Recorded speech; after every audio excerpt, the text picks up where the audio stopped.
vanno.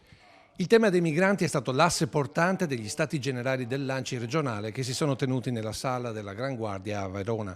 Un tema spinoso per i comuni veneti e lo si è capito quando è calato il gelo in sala dopo questo messaggio lanciato dal palco sui centri di permanenza per i rimpatri. Adesso c'è il tema del CPR, riguarda i sindaci. Il CPR è una lotteria, ragazzi. Presente a tombola.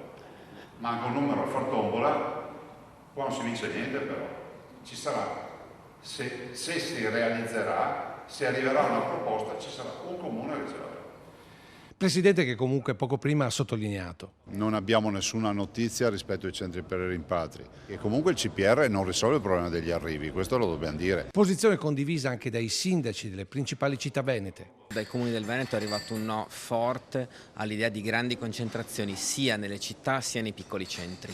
Dobbiamo fare piccoli hub, piccoli nuclei in cui possano le cooperative lavorare, che vuol dire non superare 50 persone.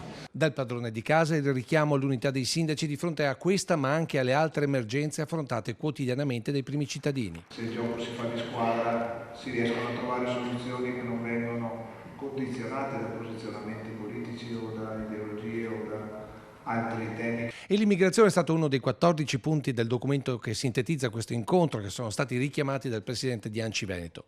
Legge di bilancio, politiche sociali, emergenza abitativa, riordino territoriale, autonomia locale sono solo alcuni dei capitoli dove il tema economico è focalizzato soprattutto sui fondi PNRR con un chiaro avviso al governo. I progetti portati avanti dai comuni sono oltre 500.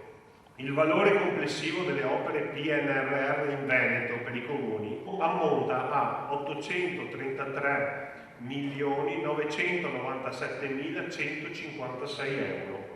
L'impegno verso i nostri comuni deve essere rispettato. Nessuno potrà nemmeno immaginare di dire stop alle risorse che noi ci siamo conquistati attraverso progetti, studi, analisi, presentazione di documentazione.